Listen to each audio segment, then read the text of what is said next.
Put sound up a little bit and see how that goes. Sounds like everything's good out there.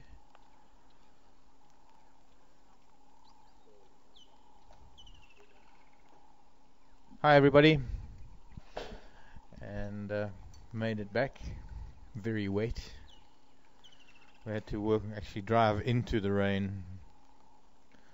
It's strange how driving back it was raining the hardest. I cut back down now to a fine drizzle. Hello Heather, how you doing? Hope you're doing okay. Simply Chris, Lizard, Misha, Laura, Joe Square.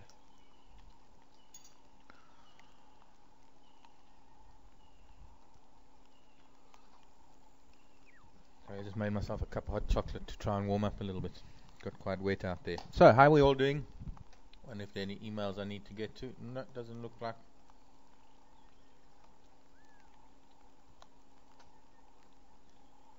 Last one was from Deborah about the fire at Nkoro. So we can start from the beginning.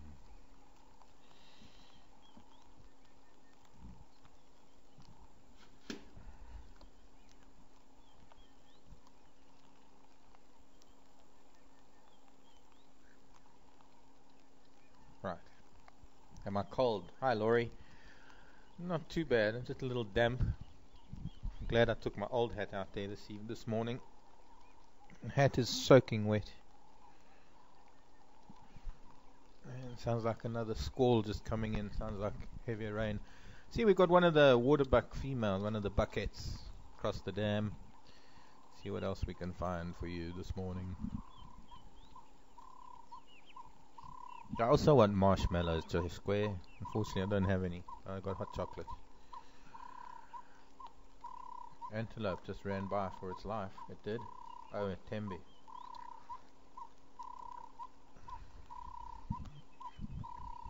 Traitor. Gator bait.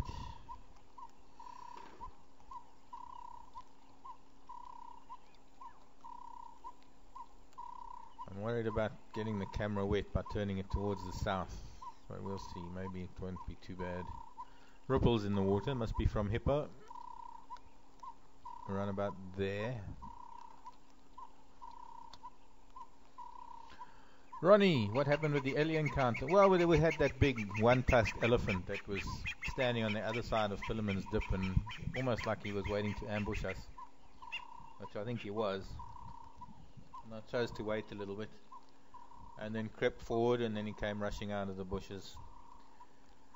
And I had to stop and switch off and let him calm down, and luckily he listened to me. I asked him to calm down and turn around and go back to what he was doing, which he duly did.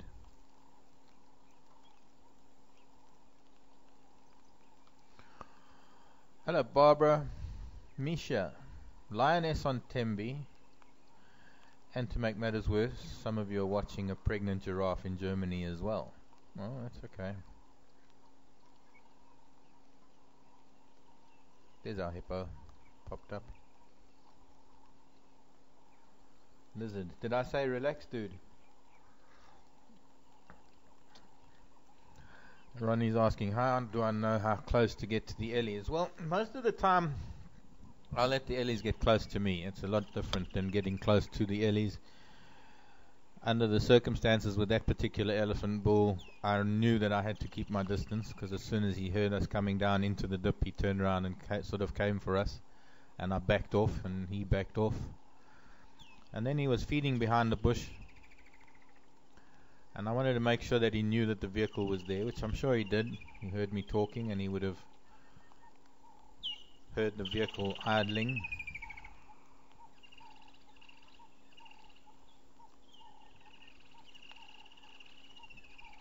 And under those circumstances, you don't get close to him. You don't go towards him at all. I mean, if anything, you just sit and wait, like we were doing. We couldn't get to see. We didn't see him very well. He was behind the bushes. I wanted to make sure that he moved away from the road going through that dip, because it's rather awkward.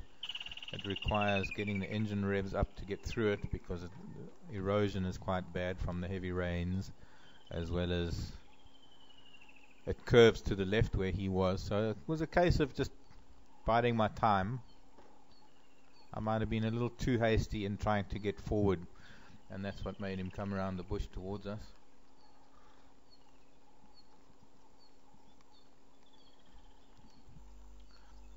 And yeah, I have to tell you, Ronnie's asking, aren't I ever scared? Well, scared's not really the word, but yes, definitely. Lorikeet Mom, Ghirardelli chocolate mocha. No, that's not fair, because all I've got is Nestle instant hot chocolate. And you're talking about Ghirardelli? Anyways, hot chocolate is hot chocolate. When you're cold, it goes down the right way. Hello, Linda. Kat was a little bit more confident this morning. I think she puts a lot of trust in me that I know what I'm doing. And under those, as I was saying, with that elephant, there's no need to get closer to him. If he wants to come close, like he did, the best thing that I could have done was exactly what I did do. As I got back down onto even ground and switched the vehicle off, and he stopped. And then he started fiddling with the branch that he had in his mouth and started feeding a little bit. And then when he turned off to the side, then I knew we were fine. But yes, it was an adrenaline rush. My heart was beating. As I said down there when it was happening, that it was almost like having a cardio workout at the rate my heart was going. Because he is a big bull, and I know he's not going to try anything with the car. I'm most confident he won't. I mean, there's always that one element of doubt that always niggles in the back of one's mind. But I was pretty sure he wouldn't try anything with the car. He doesn't want to hurt himself, which he will do if he tries anything with the vehicle. And, well, the situation dissolved itself.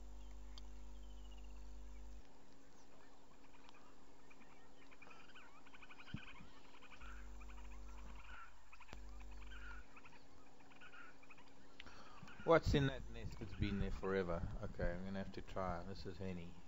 Which nest?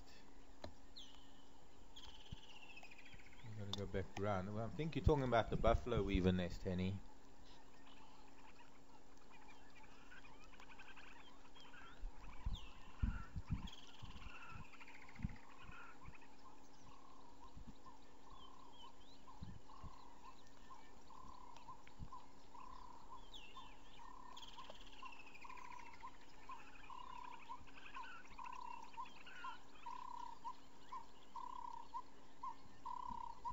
I'm guessing we're talking about one of the nests in... washing my hands. No, I forgot to wash my hands. But why? A mouse is a clean little animal. That's Lizard asking me if I washed my hands after handling the mouse. No, I haven't. But it was raining. The steering wheel was wet. That nest. Henny, you talking about that nest? I'll leave it there for a second or two until you answer me.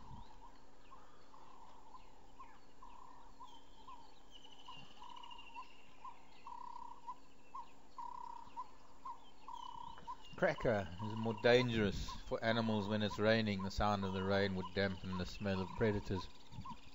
Actually, I think quite the opposite. The rain actually heightens the smell of predators. You actually get a very strong scent off of predators when they're wet. But no, I don't think it. No, definitely not any difference in danger whether it's raining or not. Sorry, Gator Bait, if I scared you with that owl. It was just such an amazing thing because that mouse and the owl, I mean, the mouse was half the size of the owl, almost the same weight as the owl. And it flew across the road. You can see it was battling to fly with it. Well, I could see, anyway. Where's Henny? Yes, that one. Henny, that's the buffalo weaver's nest. Red-billed buffalo weaver. There's some more buffalo weaver nests further to the right in a tree at the back there, but we can't see it because it's behind this lot of trees.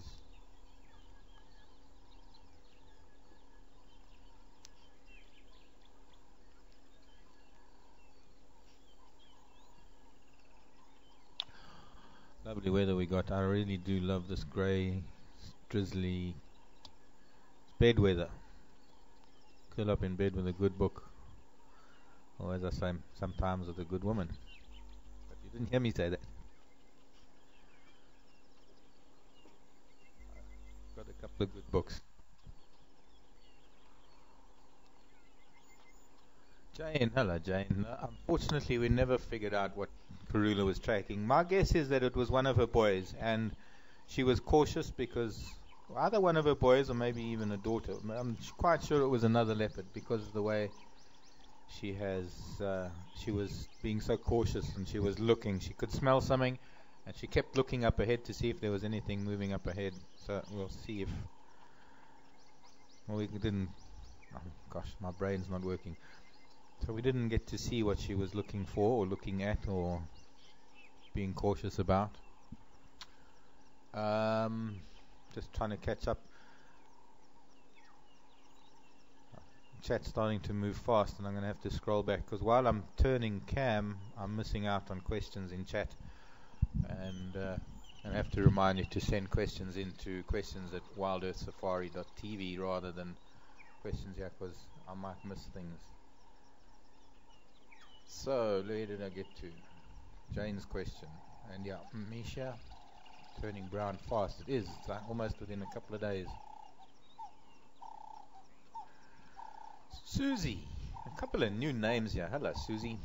Would the broken tusk of the Ellie be sensitive? If his tusk broke right down in the jawline, well, close to the jawline, yes, it would. In the same way as if you broke one of your front teeth very close to the gum, the nerve was exposed. The nerve does run for the first part of the tusk. So if the tusk breaks very, very low or very, very high, I guess you could say, close to the gum line, it would be quite sensitive for him.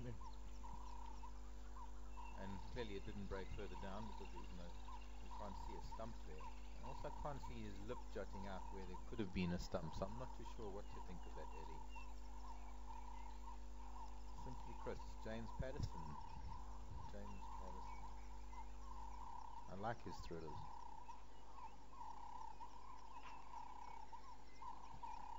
I'm just trying to think who the character is in James Patterson's book. Is it Charlie Parker? Or is it one of the Alexes? There's Alex Cross, which is Kellerman. Alex Delaware, which is someone else. Ronnie, whatever happened to Karula's first litter? Well, her first litter were 2 female leopards who now both have their own cubs, and they're elsewhere in the world of the Sabi Sands. They don't come onto Djuma very much, so we have hardly seen them. I think I can count on one hand the times I've seen both of them. Fading out. I can't imagine why sound would be fading.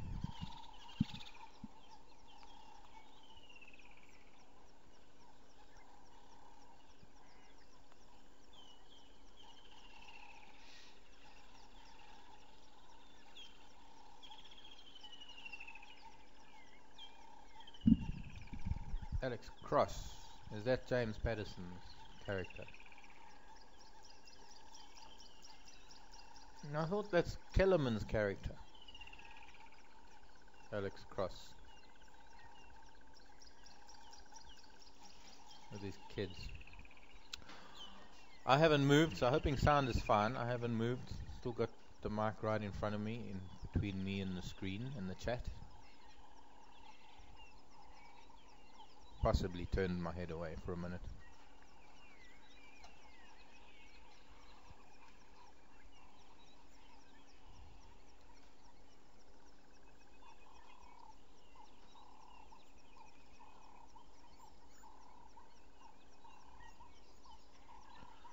Linda, what happened to the sausage fruit? Actually, I'll bring it out on drive this afternoon because I want to show you how it started to shrivel up. It started decomposing, and there are holes in it where some of the parasites, I wouldn't say parasites, but some of the insects that utilize the fruit have been pupating and coming out of it. Thanks, Laura Keat. Mom, Alex Cross is James Patterson character.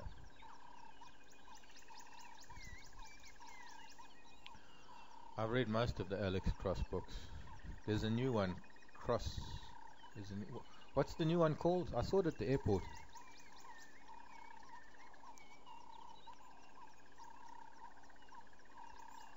What would you like to see more of in the area that you cover? From Cracker. Lion. Like to see more of the cats.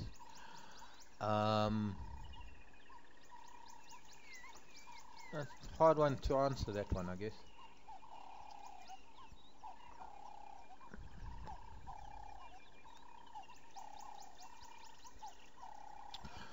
Good night, Rebecca. Sweet dreams. Snap lizard. Yeah, ostrich would be a difficult one, Linda, but that's another one would be nice to see. More eagles, more variety of eagles, perhaps.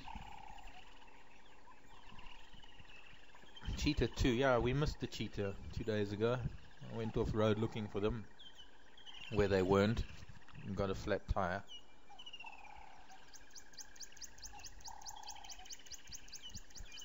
Penguins? No, only John wants penguins. Next time I go to Cape Town, I'll see if I can bring a penguin back for you all. Have penguins in Cape Town.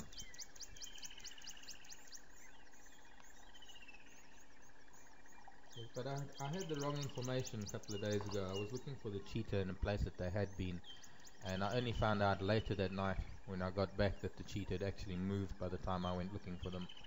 But nobody mentioned it to me.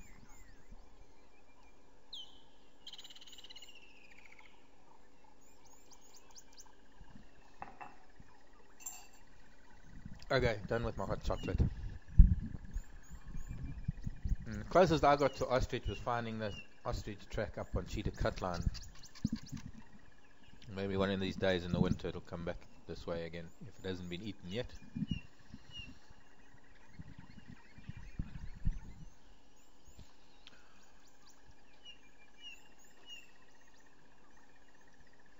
Hi Jody, New Mexico, thanks for the name of the book. TikTok. I was just thinking of another one.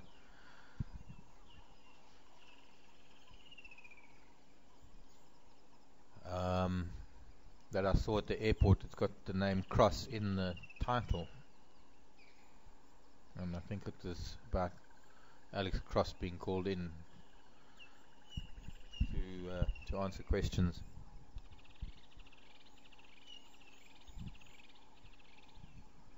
Gail, hello Gail. Do the porcupines hide in the day, and where do they hide? They hide in termite mounds. They have burrows. Excuse me.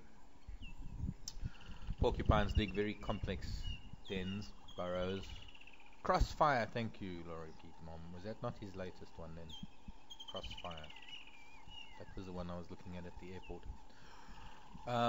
So yeah, porcupines are mostly nocturnal, almost entirely nocturnal, and yes, during the day they'll be down in the burrows inside old termite mounds, burrows that maybe they share with warthog. There have been stories of the porcupine sleep in it during the day and the warthog sleep in it during the night, but I don't know how true that is. Lion has spotted the impala on Tembicam. Great. Since Karula is in Arathusa, do I think she may leave Juma? I don't think so, Gatorбait. That's just the outer reaches of her territory that stretch that way.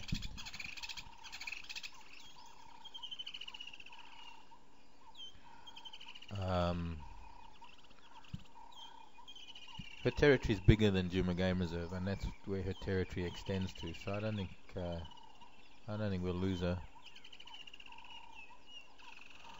Linda, I think my mamba skins kept the mice away. We'll see. Now that winter's coming, they're going to start moving into buildings and things. My mamba skin is still in my room, amongst a few others that I've found. But yes, so far I haven't had any rodents back in my room eating headphones since I last lost a pair of headphones to a mouse. I would love to. Ronnie, can we get a snake camera to look in termite mounds? I'd love to, like one of those gastroscopes, one of those things that the doctors use. I'd love to do that. Been wanting to do that for 20 years. but I don't know if it would. I don't know. We can see if I can get hold of one. See how much they cost. Susie, how do I think Karula would react to running into Misho and Duna with her new cubs? She would be quite aggressive towards them, I think. She would hiss and snarl, and she would make sure that they kept their distance. I think that's my thoughts on what would happen.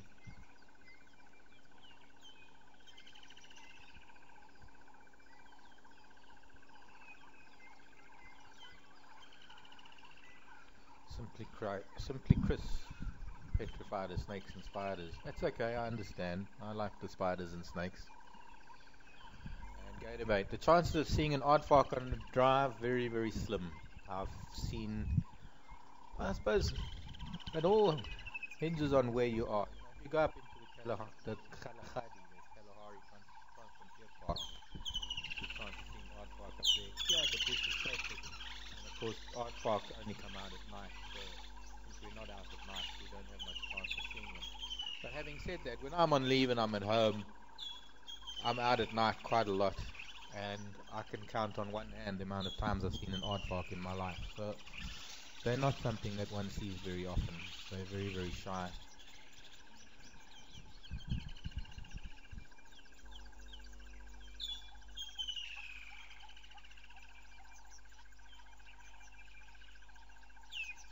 Tills wondering about how long Karula will continue to have babies and how many litters do they generally have.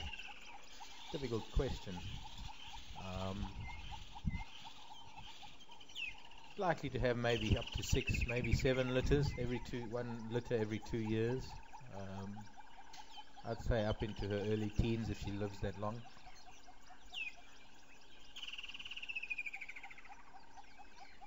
Laura Keat Mom wants to see a rattle. We do too. This is good weather. This is the only kind of weather that you might see a honey badger actually out during the day.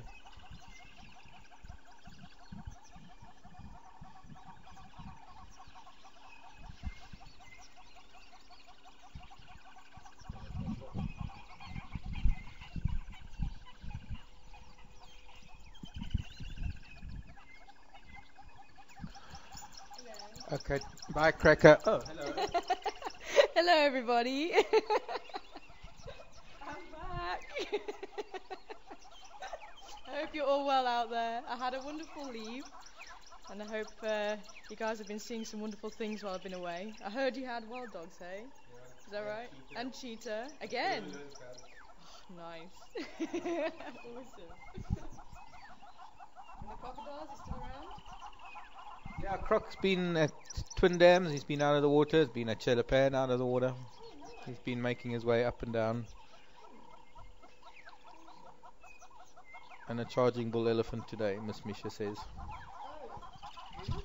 Yeah, we've got a big one tusker here that's in must, and you've got to keep your distance.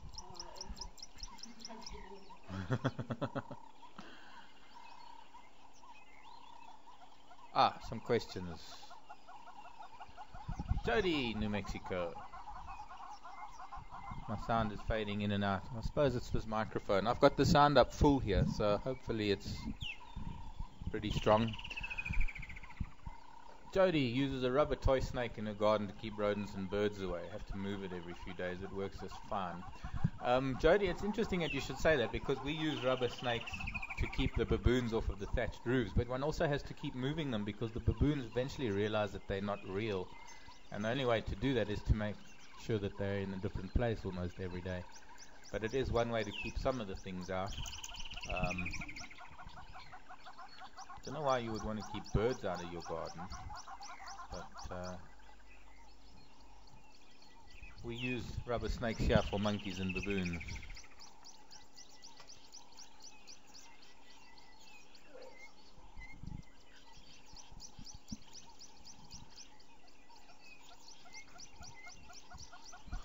Thanks for the email, Ronnie.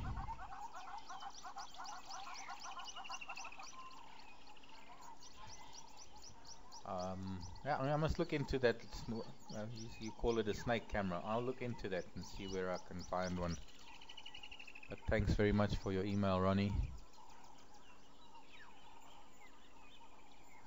Do I think we'll do another frogging show? Well, Linda, time of the year is not the greatest now. Everything's starting to dry up. A lot of these frogs are going into burrows and things for the winter.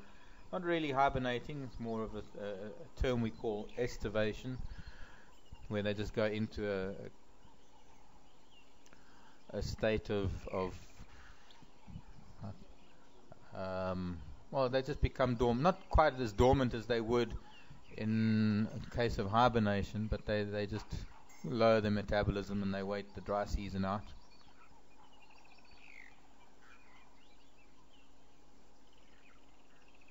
Aha, I see.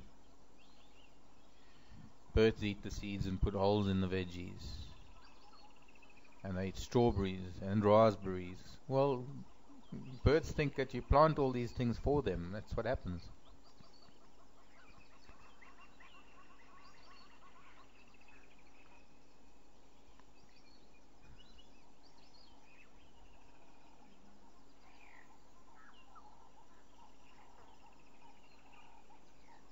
Ruti, Kazuti.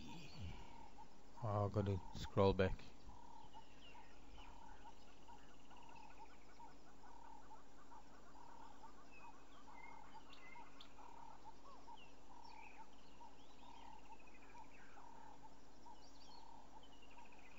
Joe Square, I don't know.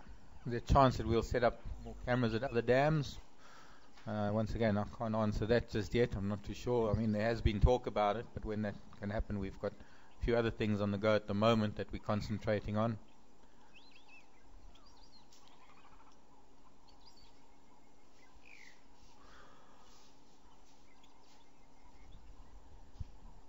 Okay.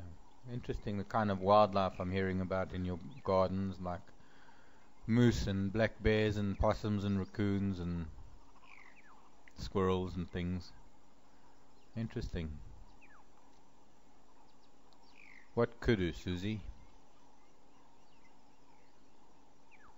I'm really missing out on things here. What gates are you talking about that the giraffe are coming in?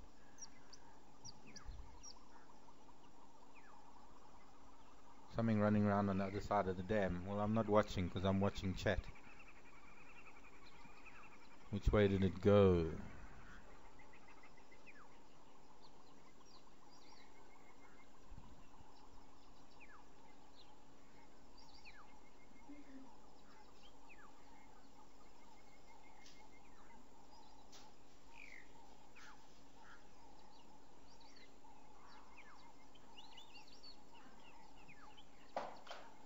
Oh, pregnant giraffe in Germany. Alright, I was wondering what you were on about.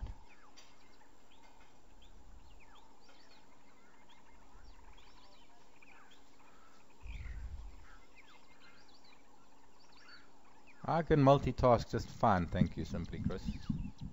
What I can't do, is because I simply don't have the hands to do it, is scroll through chat. In fact, I challenge any woman to look at two different things at the same time and focus on them. I know a woman can multitask better than us guys, but when you've got one thing to the left and another thing to the right, you can't see both of them at the same time. Unless you squint.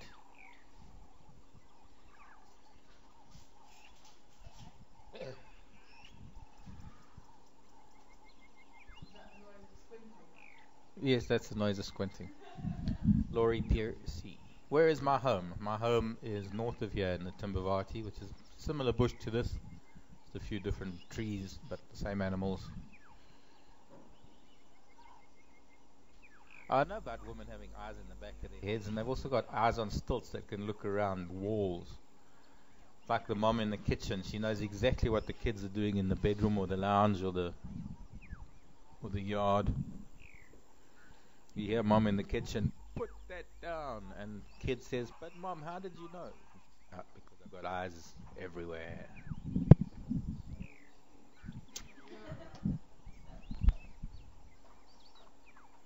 What about when a man has a remote control in his hand? Oh, well, then his brain switches off completely. Then it's just click, click, click, surfing through channels. Show me a man who clicks on one channel and stays on it, and I'll show you a man that doesn't know that there are any other channels to watch. No, the remote doesn't only control the TV, the remote controls the brain.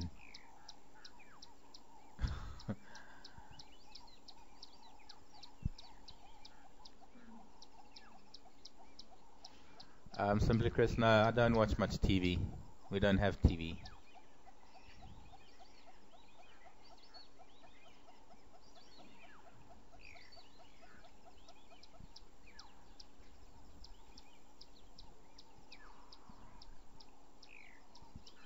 TV on the internet. Well, I watch a few programs. I must start actually downloading some of the Discovery stuff because I'm missing out on some really amazing Discovery and Geographic programs. Well, Ronnie, it's nice to see what is happening in the world of wildlife or the natural world and the rest of the world sometimes. Because one can live in a very isolated environment here in the bush, even though we've got a lot of wildlife around us. It's nice to know what's happening in other parts of the world.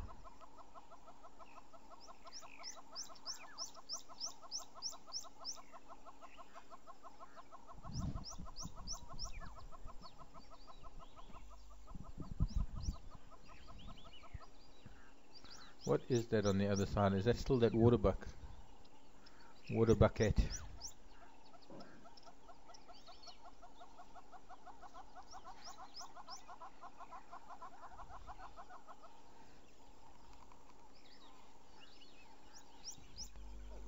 Stopped. But there is only 10 minutes left, so we're just going to stay here in FC.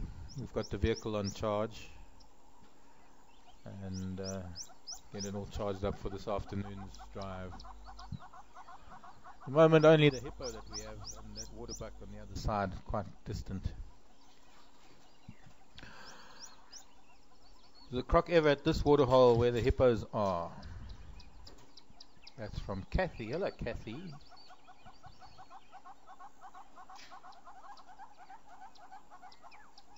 Hang on, I missed one.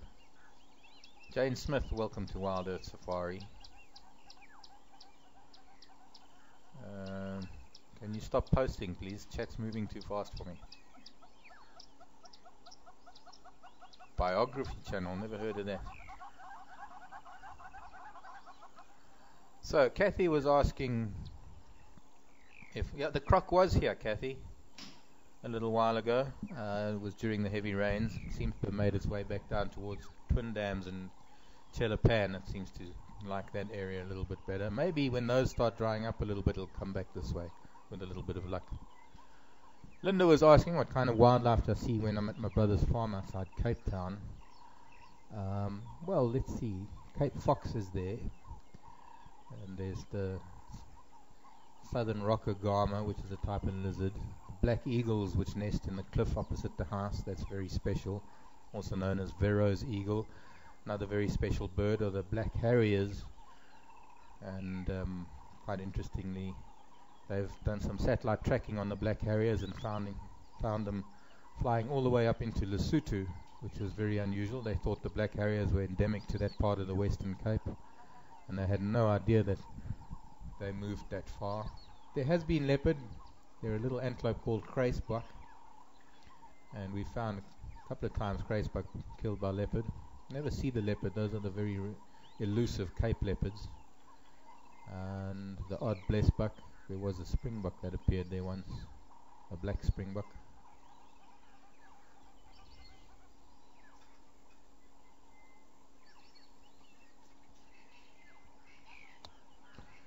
Good night, Tills.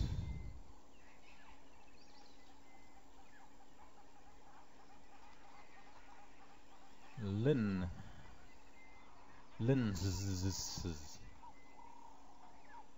Does a hippo have predator enemies? Yes, it does. I mean, lion and hyena could try and take down a small baby hippo. There have been lion prides that have taken down relatively large hippo. Of course, the main predator are humans. How long will the croc hang around? Would he or she be just a young one? Night dust. No, not such a young one actually. I'm not too sure of the rate of growth of a croc because they're kind of a reptile. A lot of it has got to do with how much it eats. And that crocodile, I'm saying, is probably at least 8 feet long, so it's got to be, it's not definitely not a youngster. And how long it'll hang around, only the crocodile knows the answer to that one. Night Dust, no one can tell.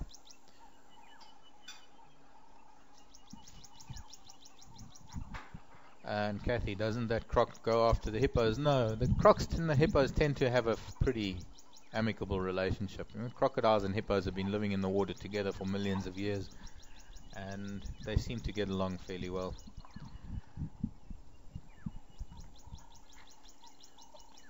Claude, another new name in chat. Claude, pleasure. Thank you for your post there. It's our pleasure, and you're most welcome to Claude Silling. Night Dust, yes, it eventually will leave to find a mate. I think in the dry season it'll maybe head off to more permanent waters, maybe back down towards the Sand River where there are a lot more crocodiles. Are the Cape leopards different from our Djuma ones, smaller or just more shy? They're considerably smaller, but having said that, there have been 1 or 2 Cape leopards that have been captured for tracking purposes that are almost as big as some of our leopards.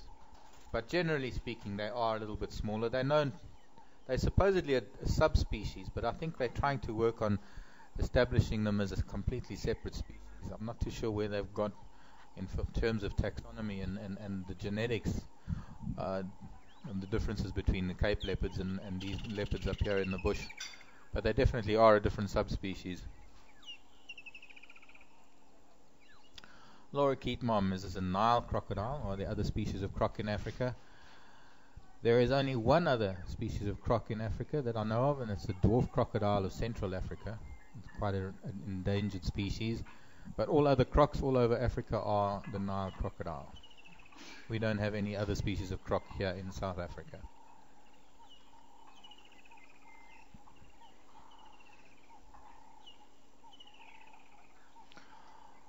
Misha posted that big green bug on the Safari channel. Well, let me see. I best go in there quickly and have a look and see what it is. Since I'm not signed in, let me sign in quickly. And while it's doing that, let's see. Anybody? Oh, a lot of emails quickly.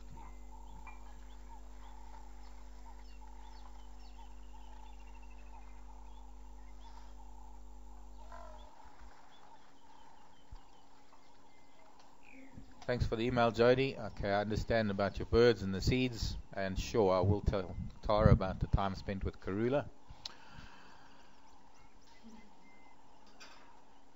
Vivian wanting to know how Catherine takes to all those golden orbs. No, I suppose seeing. I guess that's a typo.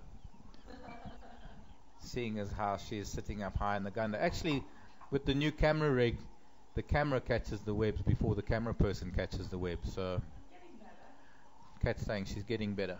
She is, actually. Yeah, Sebastian, I think sometimes Sebastian's worse.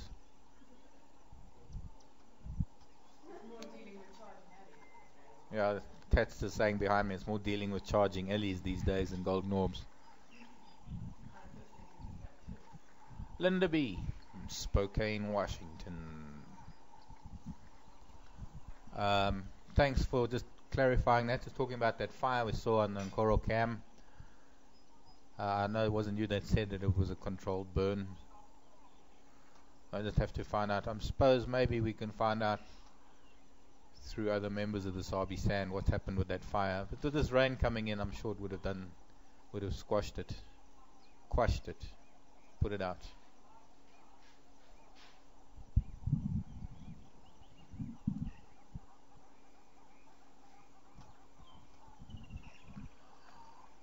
And thank you, Blonde Viking, for your little message there. I will make sure to say something. Where are we? Getting close to the end. And where am I? It doesn't matter if I go over time a little bit.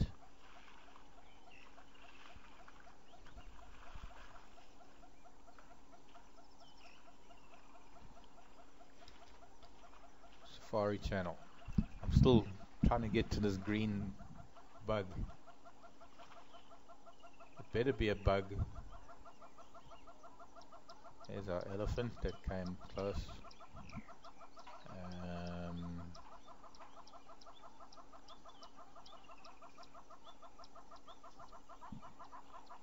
Barn owl webcam.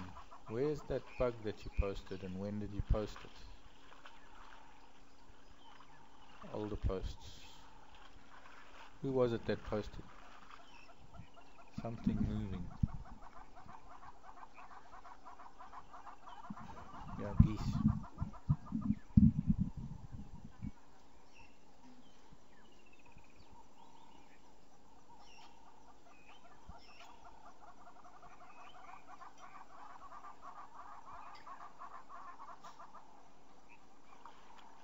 Misha, when did you post that? Of course now I can't, I'm so far back in chat now that I'm never going to catch up. And I'm trying to find this bug that Misha posted on Facebook on our cam. But I'm not seeing anything.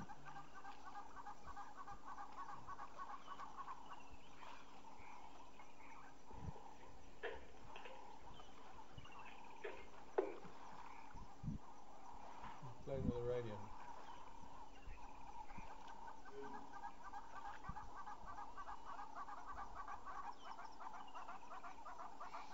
Chameleon, elephants, Patrick, crocodile, Pete Brat.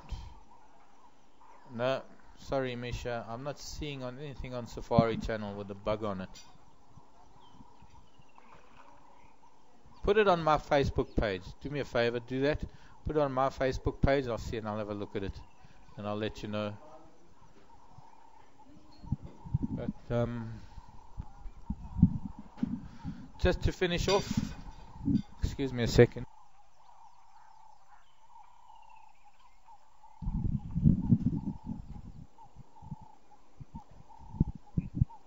Okay, I'm not going to be able to catch up. Sapiwa's here. He's going to be taking over from me shortly.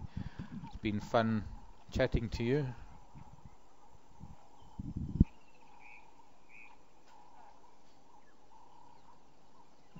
Katie did. Was it a Katie did? I don't know. I couldn't really find that picture, and I'm just scrolling fast through the chat just to try and catch up with everybody. Katie did. I get it. Thank you, Heather, and Simply Chris and everybody else.